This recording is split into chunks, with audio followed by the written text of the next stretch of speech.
Next minute, he sent it to DJ Semtex. DJ Semtex has played the song. He's played Gotham on his radio show. And he's put it as one of his 5 records that people need to know. So obviously, I reckon he's done his research and he's looked into what I've done. You know, I've done the Black Box, the Link Up TV freestyles. He's gone, well, okay, this looks like a prospect.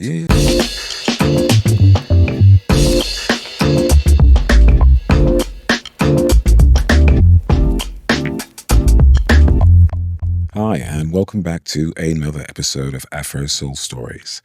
This week, I am joined by an artist who goes by the name of Boy Nash. He is George Nash. He is a British Ghanaian artist and rapper who has lots of material that we're going to be talking about this afternoon and a big history in both London and Ghana. Welcome. Thank you, man. Appreciate it. Yeah, thanks very much for coming through, man. Anytime. Cool, man. Now, I've been listening to your music for the past 2-3 days. Okay. And I've been very happy about it. Okay. There's been some really, really great stuff that I've been listening to. Yeah. So talk to me about life and, family and how you got into music. Oh, how I got into music? I got into music at the age of about probably 14. But I got into music because obviously I lived in Mitcham Eastfields and... You know, it was just kind of like the in thing to do. I always liked words per se. But them times it was like the grime era. Sure. So I was like, you know, I just started making music and we just rap on the block kind of with the man them and just chill, and that's how it literally started. So I remember doing a lot of sets, going to like youth clubs, garages, and I was pretty good at it. Yeah. So it was kind of, I was accepted based on like that talent that I had, and everyone's like, yo, you're good, and it just kind of continued from there, to be fair. So that's where it really started. Cool, man. For me, So talk to me about family life as well. I know you have Ghanaian heritage. Yeah, so my dad's Ewe, my mum's from Ko, she's Ghanaian, obviously Ko Ghanaian. My stepdad's Ashanti, you know, but I grew up with my mum and my stepdad, and I'd see my dad on weekends, to be fair. But yeah, that's family life. I've got sisters from each side. I got 1, 2, 3 from my dad's side. I got 1 from my mum's side, and I got a brother from my dad's side as well. Yeah, very cool. Yeah. Now, talking about music and musical influences, obviously you grew up in London, yeah? Yeah. But you spent some time in Ghana, and I can tell through your lyrics and through music that it's influenced you musically. Yeah, 100%. So, listening back to your music, I know that there's a lot of recent stuff that we're going to talk about, which I really, really like, man. I really, really do. Yeah. But there's a lot of early stuff as well. So let's start at the beginning, man. Okay. I know there was an EP, an album that was released, Numina, Divum in 2015, Numina, Divum. If we're gonna go straight back to the beginning, we'll take it back to, and this you wouldn't know because this is not even on, this is not even out, but we'll take it back to Ghana. Yes. So 14, I'm rapping, good stuff, and then I was up to a bit of mischief, you know, being a bit naughty. Mum's like, yeah, you're going back home. I love this. Do you get it? So I've gone all the way back home. I've landed in Adenta. Adenta is like the Jerusalem or Mecca of GH rap and hip hop at the time.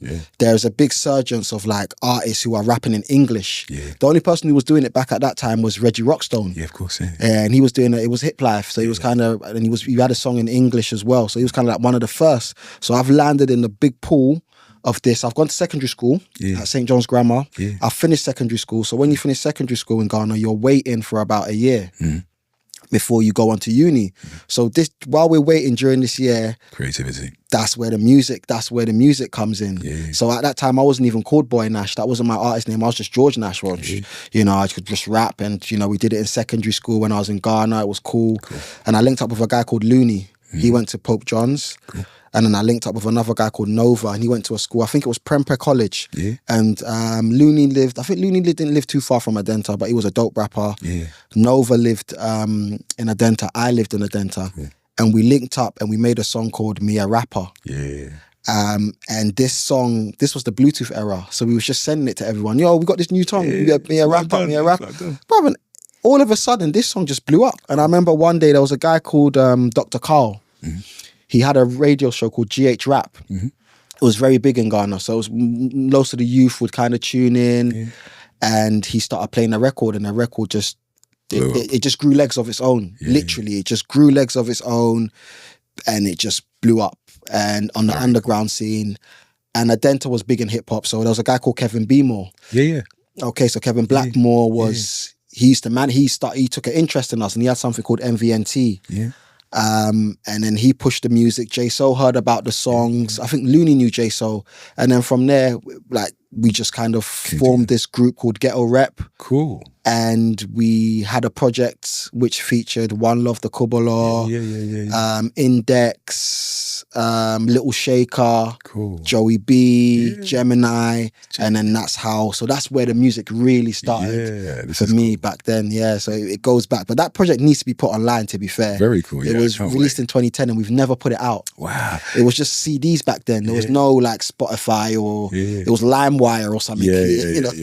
But there's so much good music that's come out of Ghana that hasn't been put on. It's exactly. So that's where the journey started for me, you know. Yeah, man. So I mean, you really got your identity in Ghana in the beginning. Facts, 100%. I mean, I was the first guy who did grime out there. Right. You know, I was the first guy rapping in an English accent, British, because I was influenced by Dizzy Rascal. I was influenced by that whole era. But then I've gone to Ghana now and I have to kind of... get your flavor. And so I've adapted to it. And in the Ghetto Rep group, you've got, you know, back then they used to rap like they were Americans. Yes, I want to talk about this. So you've got Looney doing that, you've got Nova doing that, and then you've got a guy called Extreme, Lyrical Wanzam, and he's doing the pigeon stuff. So Lyrical Wanzam... I didn't know that name. He's the one who's connected to One Love. So he started following the sort of the One Love kind of rapping style. That's how we got One Love on the project. So we all kind of had our own ways of bringing people in. You know, so the identity definitely came from, you know, like Adenta was a big place for the GH rap. It was definitely a hub. Like I remember going to the studio and seeing Sarko there and stuff like that. J So, I remember them times seeing Sarko there in the studio. J So was bringing him out, making beats for him. That was that whole vibe. And he was rising. It was a real bubble. It was a moment. It was actually a moment. And it's crazy because even it's good that we're even having this conversation, because it's like I feel like that moment in GH rap history hasn't been documented. And through that moment is where you have Afrobeats. Without that, you don't have no Afrobeats. That was the spark. 100%. You know, I was living in Ghana, I think around a similar time, and you could definitely feel there was something happening. And of course, Ghana and Nigeria have this cousin, you know, relationship. And musically, I think Ghana's always been the spark. And then it goes across the whole of West Africa. That's very, very cool, man. Very cool. I could talk about that era for decades. That era is it was amazing that you go into the studio, seeing Sarko there coming. I mean, we didn't know they were going to be this big. You know, I've got this old picture on my laptop with Sarko there, and it's like just chilling. You know, and it's crazy because them times things changed, because Skillions was like big. They were big. Like, you know what I mean? Even to just be in the presence of them times was a big deal, man. Like, so we started going to the studio there, me, Looney, Nova, and I recorded a song called I Am the Boy Nash. Cool. And that's how I got the name The Boy Nash. So J So recorded that song, and there was a guy called Clue Monster. Okay. And he was big as well. He did his own thing, and he sort of produced for us. And it was just a hub where we would all go and link up and record music. And then we did a show at the end of the project called Behind Bars. After we did the Ghetto Rep show, that's when everyone sort of went their separate ways. So Looney and Extreme got signed to Lyrical Wanzam. They got signed to Crime Records. Right, and Crime Records at the time were pretty big. So they signed, I don't know if you've ever heard of Kevin Beats. He used to roll with Little Shaker, Bra Kevin. Yeah, maybe. Bra Kevin. So he got signed. And everyone just kind of went their own way, you know. Very cool.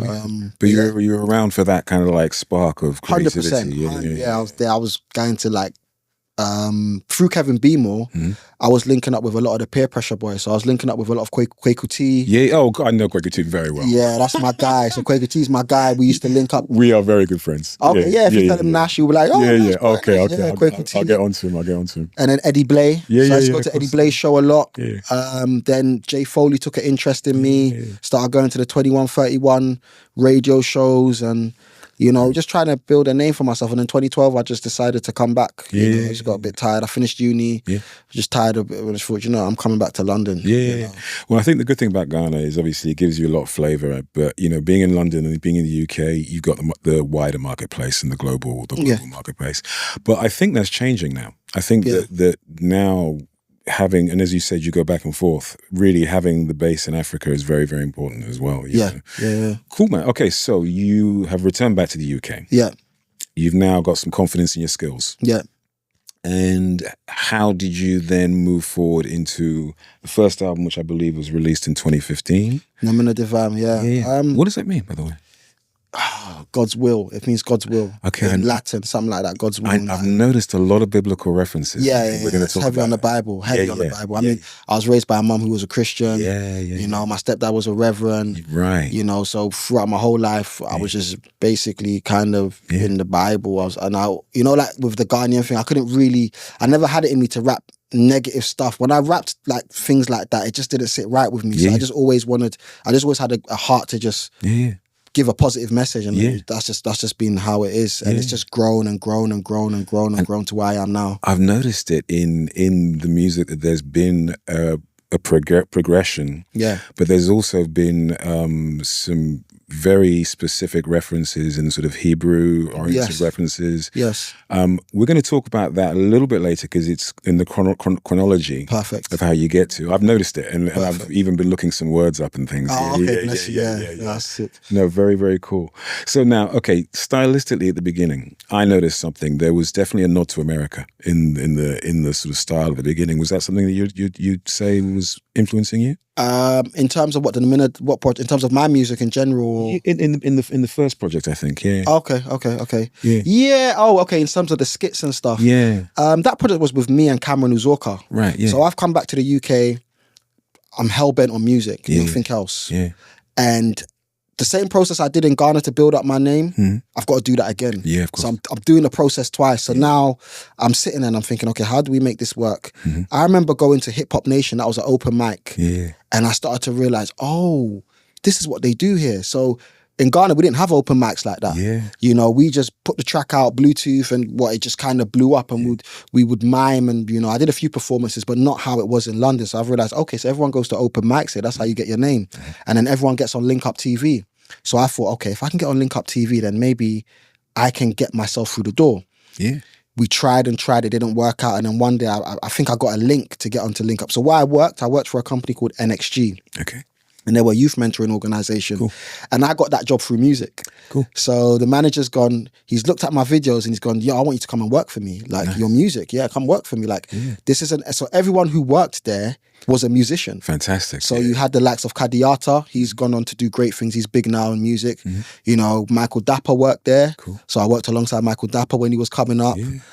I didn't even know he was coming up. He was just a normal worker, but he was in the entertainment stuff. And then a guy called Vic Tizzle Music. Okay. And Vic Tizzle's big now. He's done stuff with Chip. He's done a lot of big Miss Banks. He's become a very strong household name. So we were all in the same office doing youth mentoring. Yeah. You know, so that's how we all linked up. And funny enough, Link Up TV was a couple doors down. They had an office down there. So through that's how I got to know Link Up TV. Fantastic. And I got a few freestyles and I was able to get my foot, and I was like, oh, wow, I'm on Link Up TV now. Okay, cool. Yeah. We've got on Link Up TV now, and I've realized, okay, the views I've got on there, but that's still not the way in. Yeah, you got to start releasing music. Exactly. Yeah. So we start releasing music, and then I do open mics, and then that's how I find my way. So during the open mic phase, I meet this Cameron Uzorka guy. Yeah. And he goes, bro, you're dope. I'm dope. You know, and the type of music we were making in the UK wasn't, even now, it's very left field to what they have in the UK, because a lot of the UK stuff is heavily street based. Yeah. You know, and it's like everything starts from the streets. So the streets like you, and then you build off that. Yeah. Whereas I wasn't coming on that tip. I was more of a conscious tip. So I definitely get that. Exactly. Yeah. So my route was very, very different. So I was like, started doing open mics. And I was like, no, this guy's pretty cold. Like, he's different. Everyone's like, yo, this is different. And then I link up with Cameron Uzorka and we do this project, Numina Divum. Yeah. And he had more control over the project, to be fair. Right, yeah. He recorded it in a day. Wow. Yeah, we went to the studio. He recorded it. He was very hands-on, mixed and mastered it. Yeah. In his own time. And then we just released it. Fantastic. Yeah. You know, I think you you were in the right place at the right time a few times. Yeah, 100%. And I think musically, that's often half the battle, is Yeah. being around the right people and also being ready and able to get on with it. You know what I mean? Yeah. That's fantastic, man. That's fantastic. Yeah. Okay, so let's keep on going through. 2017, you did a single with my friend Lemzi. Yeah. Track called Freedom. Freedom. Yeah. How did that come about? And yeah. Open mic scene. Again, me and Lemzi started off in the same, we're from the same school. Yeah. You know, me, Lemzi, K-Dogs, Modulation, Razor. Yeah. I remember I met Razor 2012 at open mic show, you know. And we've built our names through open mics, and now we're getting booked. Cool. And we're doing bigger shows. So it's like, wow, okay, yeah, we're getting up there. Freedom is from a project called Shackles. Okay. So again, I'm very big on pro-blackness. I'm very big. I don't know why I'm like that, but I'm just very... A proud black man. but mine is just, I'm like, I hate injustice. Yes. My heart can't see injustice and just sit there. I'm very vocal, and that's just the way I have been. Like, since my music's always been like that. I can never change it. It's just what feeds my soul, innit? Yeah.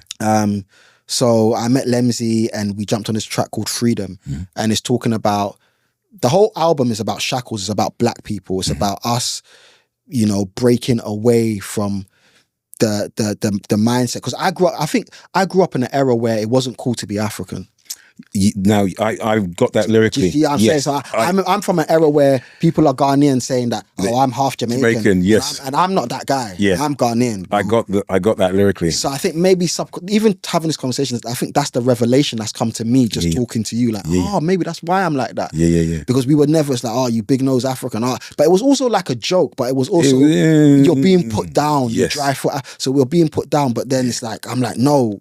I'm proud of this. I'm proud of who I am. This is strong. And I've come from Ghana, so I've seen the mansions and I've seen that, no, what they're telling us is not it. And then I've come here and I've seen the shackles on our people mentally. Yeah. You know, like I remember meeting people who I would meet and I'm like, oh, where are you from? Oh, I'm British. But I know you're not British. Like, you're Ghanaian, but no, I'm British.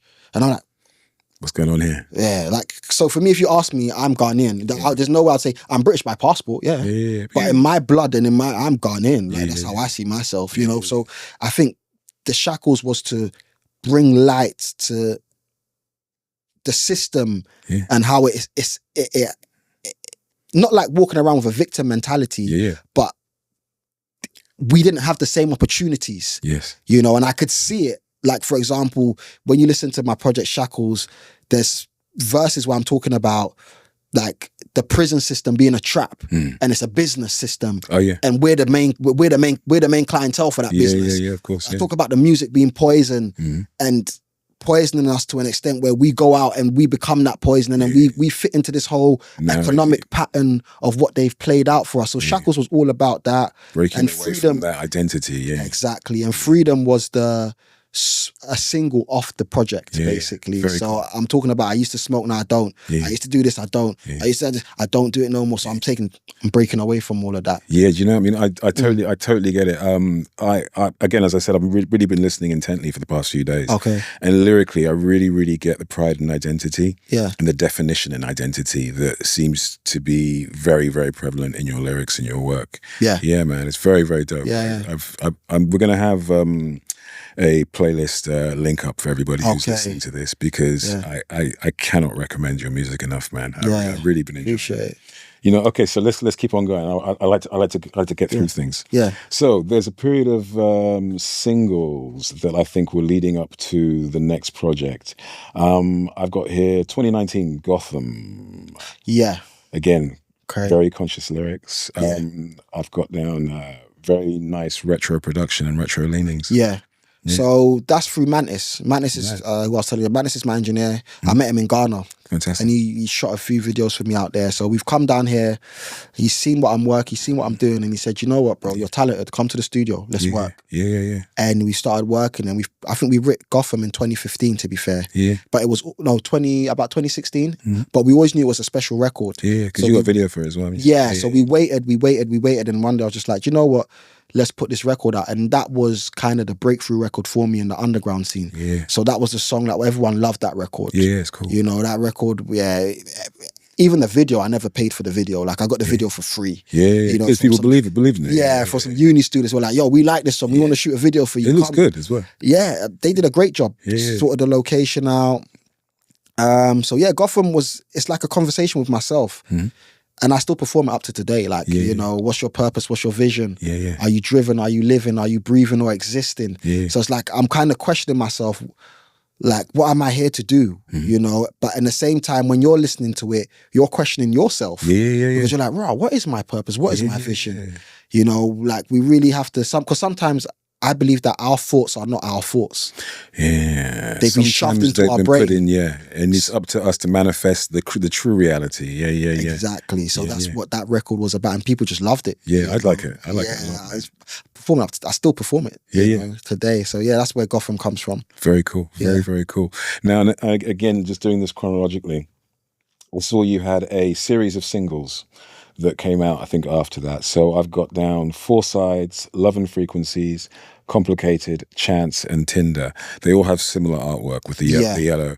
I mean, okay, my favorite out of that is Love and Frequencies. Okay. That's catchy, man. Yeah. So talk to me about that period of time. Okay.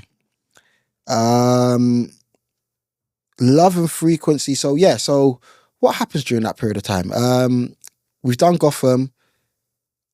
I've gone to a studio session with a guy called Louis Peng, I believe. Yeah, we did a session together. And there's this producer called Ninxie. I cannot remember how I met Ninxie. I need to remember how I met Ninxie. But I've met this producer, Ninxie. He's from Austria. Cool. And he's studying at Talyard. So he's come from Austria and he's big on his music and he's studying at Talyard. And somehow we've connected. I can't remember how, but we've connected and he's gone, bro, let's make music together. I said, okay, cool, let's do that.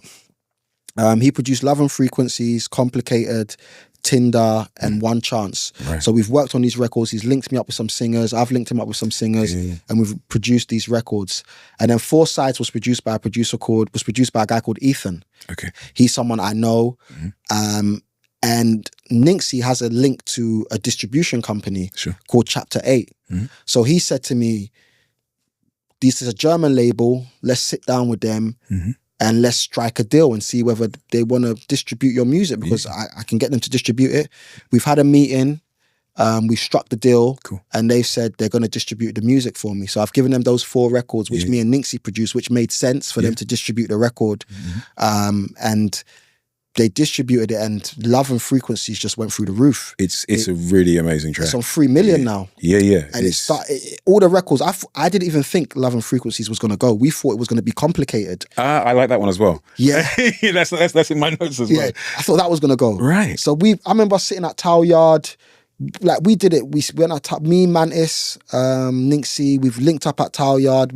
With Love and Frequency, we've got a live guitar on it. So we took our time with that record. We took our time, got a live guitar, live bass. You know, we've structured the record. We've given it to the label, because that's the first time I'm properly working with a label. Like, so now it's like, rah, like, okay, like, yeah, man, I got a label now. Like, you know, they're working for me, and I'm getting paid. Jeez, like, life is okay. Yeah, I'm getting paid. Like, you know, cool.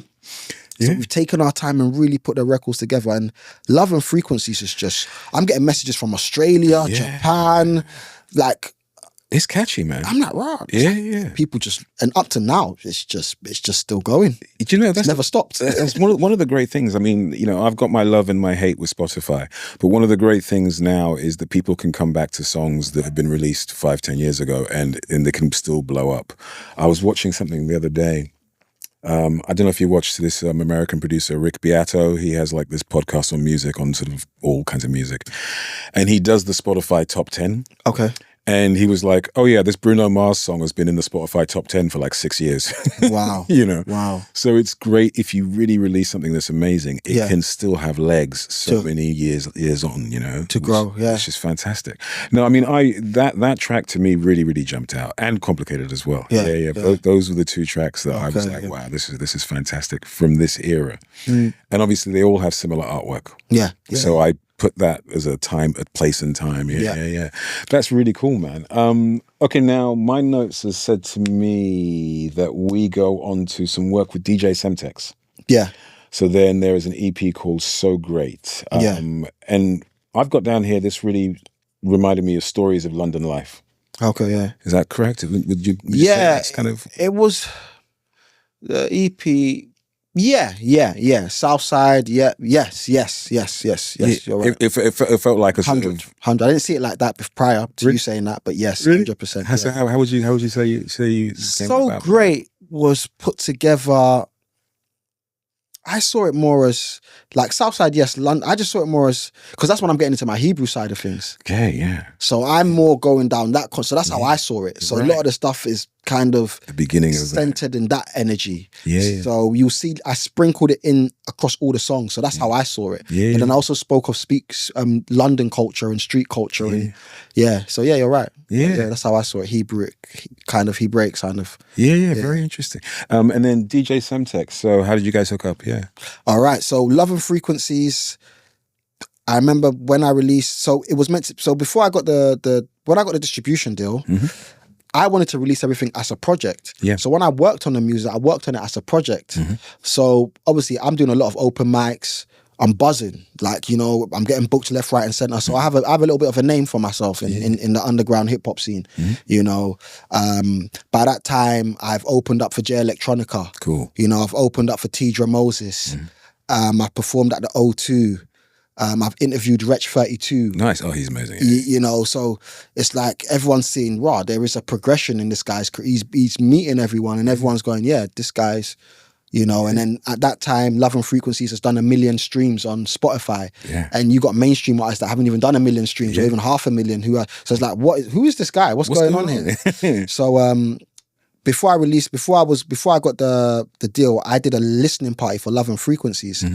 And I did it. I invited everyone to come down to this show, and it was the first of its kind. It was like a podcast, live podcast, but it was also with a live audience. Very cool.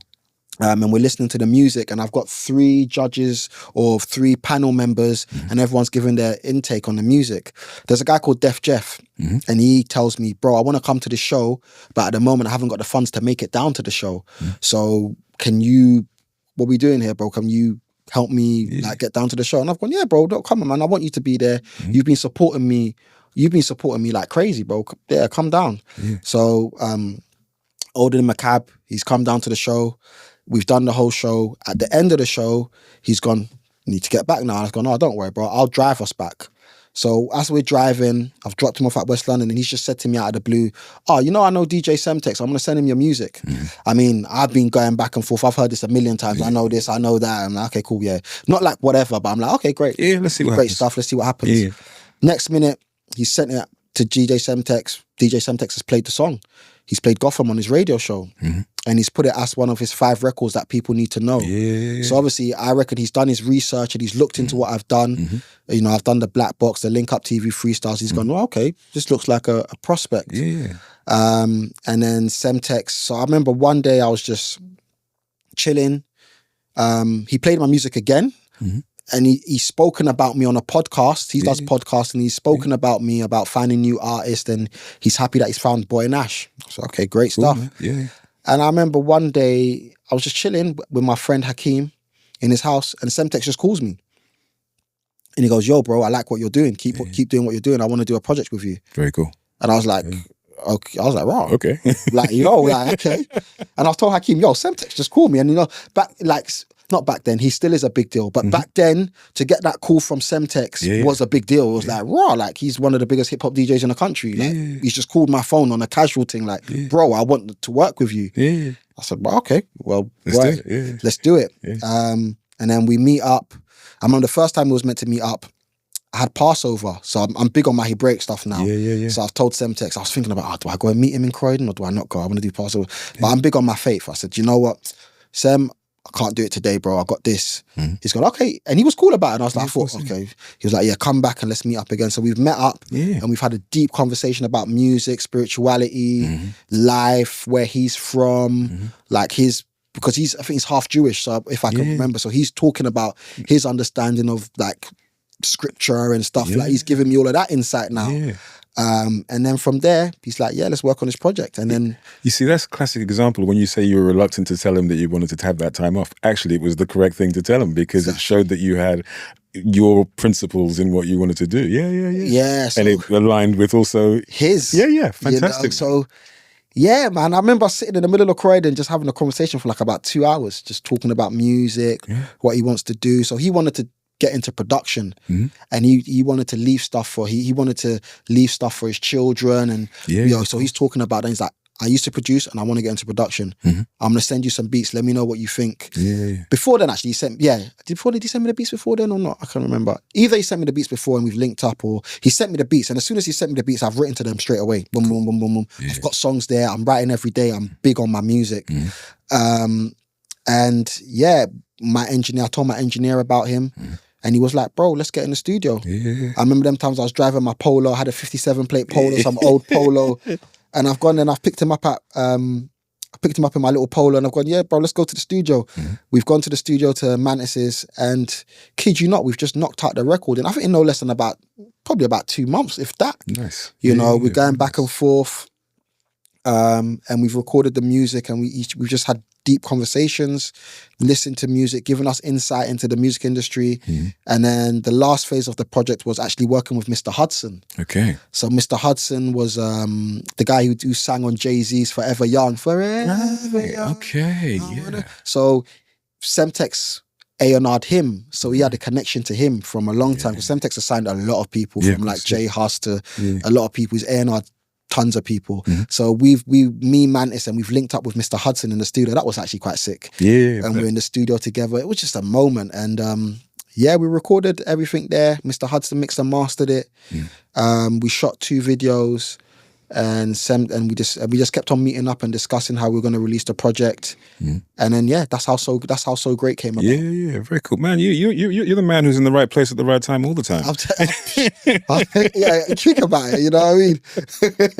That's great. Think about it like that. It's good to have these conversations. It's crazy, you realize, No, man. I mean, okay. So again, as I keep on going through the chronological.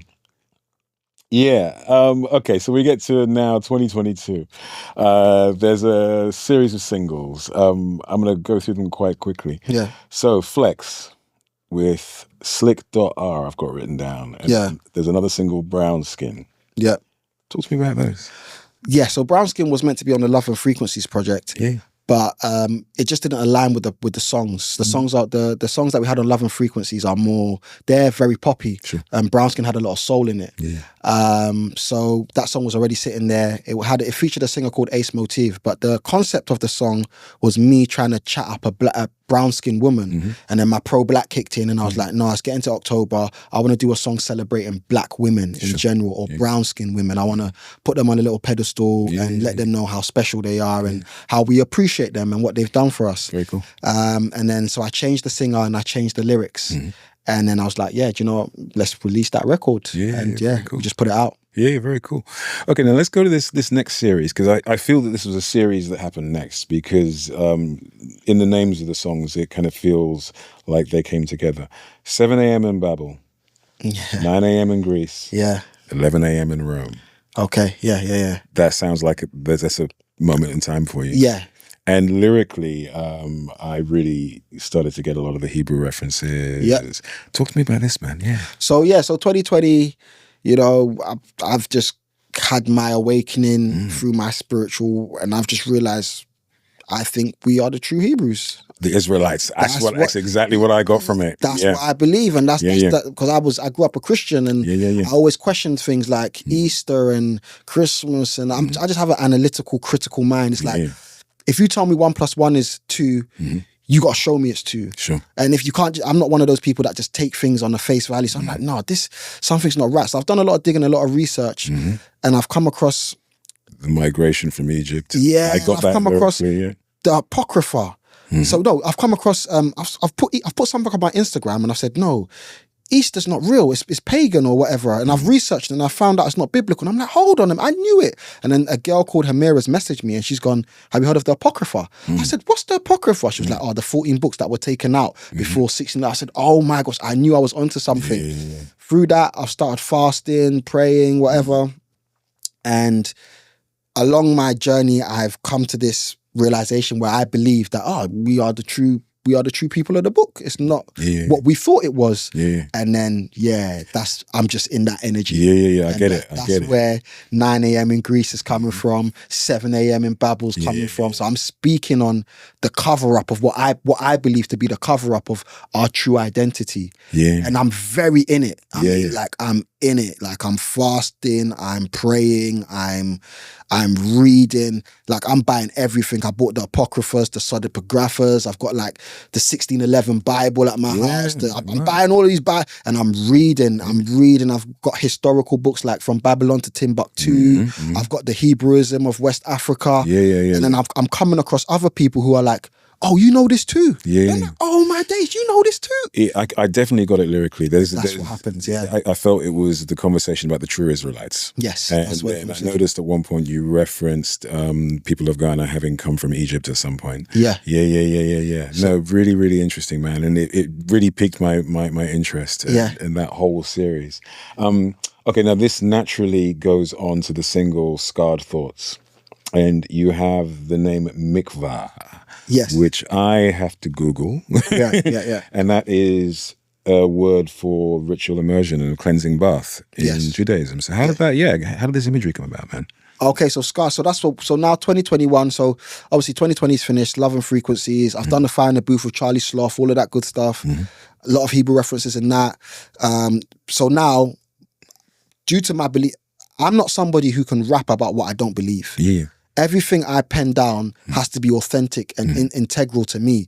So now it's like, I've come from a conscious background to just rapping conscious, but now it's like, this is what I believe we are now. So my music has to change. I can't just be this spiritual person and then on the mic I'm not who, you know what I mean? Like, of course. Everything has to align. So I'm like, okay, this is where we're going with it now. So the single is Scarred Thoughts Mikvah. And in 2021, I took a trip to Cornwall. In Cornwall was where I was baptized or I was immersed. So that's when I went down the immersion. It was a congregation I was going to, and they go away every year for a feast called Shavuot, which is one of the Feast of Weeks. And we go to this feast and we do our immersion and I take my vows and say, yo, this is the path I choose to follow. You know, this is what I believe in and this is what I stand for, which is biblical and it's a biblical thing. So the song is called Scarred Thoughts, Mikvah, and the video is shot at where I had the immersion. Right. So that's the first single of the project, Road to Shalom. Yes. And so this all leads on very, very naturally. Perfect. Yes. And again, you got me Googling Hebrew words and names and things, which I'm very glad for. So I thank you for that. Okay, so now we naturally go on to the album for Road to Shalom. Yes. Now, there's lots of tracks on there that we can reference, but I'm going to give you my highlights. Okay. And the tracks that really touched me and the tracks that I just enjoy listening to. Perfect. I really, really, really enjoyed Traveling Man. Okay, great. How do you feel about that? Me saying a lot of people said that. A lot of people said that. Yeah. A lot of people love that. Talk to me about that. Yeah. That was the last record. Who gave me that beat? Traveling Man. I think it was Jordan and Nixie, I believe they produced that, if I can recollect from the top of my brain. Yeah, it's got but it was always sitting there. And it was the last record to record. Right. So if you listen to the project properly, you realize the mix is not the same as the other mixes. Right, yeah. It's it kind of has a lower standard to how the other mixes are, in all honesty. The feeling's right. But the feeling's there, the feeling's there. So I just recorded it. Nice. And it was just like, I'm a traveling man, like... I'm changing my I'm growing in it, and I'm always gonna change, you know. And again, it alludes to identity and the strength. Yahuwah, Yeshua, all this Christ talk, and you know, they don't know where I'm from. They don't know what I'm on. Like some people are gonna like, I don't know what this guy's on, but I know what I'm on. It's up to you to find out, to catch up with what I'm on, and that's where that record comes from. And that we're all traveling men, man. Like I don't expect somebody like 5 years from now. You should have evolved. Of course, yeah. If you're the same person at the age of 40 when you were 21, there's something wrong with you. That's it. That's what the record is. Yeah, very cool. Man. Yeah, very cool. And then the other one that jumped out at me was Lemons and Lessons. Oh, great. I like that a lot. Yeah. Wow. That's good. Didn't expect that. But that record was produced by Mansis as well. He's my engineer. Was my engineer. He put a lot of he invested, to be fair. He invested free studio time, paid for videos, you know, so big salute to Mantis, man. He didn't have to do none of that. It was just based off, yo, I believe in this stuff.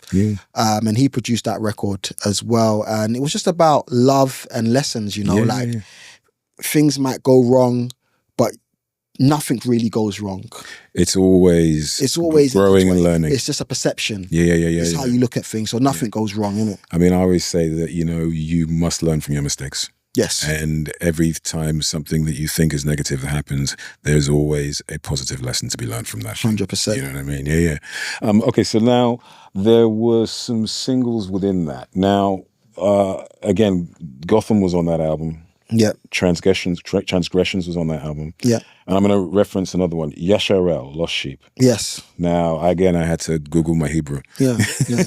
So Yasharel was obviously the name for God gave to Jacob. Yep. And I've got it down as upright with El, or he who strives. Yes. Talk to me about that, Yasharel. So again, Lost Sheep. Again, so identifying who we truly are is important. Do you know what I mean? So the song is about a man who doesn't know who he is. But if he knew who he was, he would act accordingly. Right. And that's what that song is. So I was a lost sheep where I didn't know that, yo, we are the Hebrews. I had no idea. So I was lost. Right. So that's what the song's about. So it's like Yasharel in my soul, Yasharel in my bones. We the ones they admire, you know? And it's like, that's where that song stems from. It's like, now that I've found this identity. Yes. So the song's a story of a guy who doesn't know who he is. But that guy's me. And I later come down to realize, whoa, this is us. And that's where that song comes from, to be fair. And Yasharel, that's where it comes from. I think I'll leave it there. Do you know, man, it's really interesting because, you know, as I said, for the last 2 days, I've really immersed myself in your music. And I've done so in a chronological order because it just made sense to me to do it as someone who was discovering it. And I really see this progression, man. It's really, really amazing because lyrically, it's very, very obvious that there's been a growth in terms of holding on to, really talking about your identity. And it's really just had this amazing natural progression, and it's gotten stronger and stronger and stronger, I think, for me. And that's something that I've been discovering, you know, very recently. So it was really, really, really strong to me. Okay, now let's go towards the very, very recent stuff. There's a single called Bulletproof with Apollo on the Run, and that seems to have hit some really big numbers on Spotify as well. That's a collab with a producer. That's Jordan. So Jordan's the producer. He's friends with Nixie, and they're just connected. I can't say any other way. They went to Tile Yard. You know, Jordan got signed. He makes rock music. Because it was a very different sonic. And he's hit me up and he's going, "Oh, Nash, you ever thought about this rock record?" I'm like, "But I can do whatever I want to do. I'm not really confined to no, you know." So we've done the record at Mantis's and it's turned out great. The label, he was signed to Cloud. I think he had a Cloud Kid at the time, and they've heard the song and they've gone, "Yeah, bro, we like this. Let's put this out." And that was literally it. Very cool, man. Very cool. Okay, so let's talk about the last project, this Leave the World Behind EP. And again, I have got lots of references to Hebrew biblical and Ghanaian identity. The track that jumped out for me was Conspiracy. That was a highlight for me. So I mean, again, these are all belief systems. You know, we don't force it down nobody's throat. Do you get what I'm saying? Like, but I believed, based on my research and my understanding, that a lot of the people that resided in Ghana, not all of them, but a few of them, would have been connected to the true Hebrews, because in 70 AD, when the Roman Empire and Titus conquered Israel, they came, a lot of them, it was documented that 1 million Jews fled into Africa. So when you look at some of the tribes in Africa, like you have the Lamba tribe, Lemma or Lamba tribe, you look at the Ashantis, they have a lot of similarities to the Hebrew customs. So that's where that song came from. So that's what I'm talking about there. I'm also, and it's crazy because sometimes when you're writing things that we're living out now. You know, it's like, I didn't even know that. So again, I'm talking about inequality on our part. Like, for example, in terms of how sometimes we are disadvantaged, innit? Yeah. You know, and how London has changed. Yeah, yeah. It's not the same since 2020. London's not been the same. Yeah. You know, and that's what I was touching on how things of the cost of living has. You know, how the working class are not happy, and that's what I touched on in the conspiracy. But I feel like it's all conspired. It's not just happening. There's and that's my personal belief. Do you know something really interesting that I got from these tracks, and it's actually kind of amusing when I think about it. You have inadvertently referenced over a few of the singles over the years all of the prime ministers that we went through. Wow. So you have a reference to Liz Truss really quickly. Okay. Then you have a reference to Boris in one of them previously. Okay. Then you have a reference to Rishi Sunak in one of them. Wow, I didn't even know. You do. And it's really funny because it cracked me up because I was like, oh yeah, we went through that one. Then we went through that one. Wow. Yeah. And it came up in chronological order. And because I've listened to this in a tight period of time, I was actually smiling because it was like, at the time, Liz Truss was in power and you're talking about her. Then a year later, you know what I mean? So that cracked me up. I didn't even clock. You've managed to document this whole thing. Domino of prime ministers who we went through in this country, which is amazing. Interesting. And even to touch on with the conspiracy as well is with the second verse, a lot of the time I'm looking at, you know, it's like you put someone in a situation, but you blame them for reacting. And with the verse, I'm like forced into a lifestyle, lost in the nighttime. A lot of times, people who are impoverished, you know, they're forced into this lifestyle, but then you blame them for doing that, but you've put their back against the wall. So that's what that song's touching on as well, because it's like you've put me in a room here and you've locked me up, but then you're blaming me for reacting for reacting the way I'm reacting, but you knew I was going to react that way, so you kind of set me up, and that's why I feel like it's a conspiracy. Absolutely. You know, and it's conspired because like you can change it, but nah, you know, this is you're setting this up. Come on, you set it. Come on, you set it up, mate. Come on, man. You know what's going on here. No, very cool, man. Very cool. I mean, thank you so much for going with me through this chronology of your music, because it's been really fantastic for me to be listening to. How did it feel to talk about all that? Crazy. It's kind of inspiring again, because I haven't been writing as much as I should be. I've been kind of focusing on speaking now. So I'm like, you know, podcasting, speaking. That's where my passions are sort of going now. So what's happening now? What are you up to? So I'm now working on my speaking craft.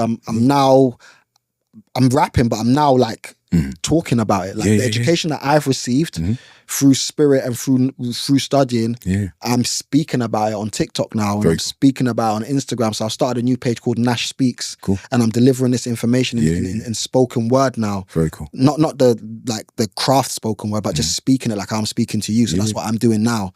So I haven't written music as much. I've got music there, but I've recorded, but I need to kind of get back on it. So it's inspired me to kind of go, drop the next stuff, because it's actually a journey. It really is, man. I mean, honestly, I can't wait to hear what comes next, man.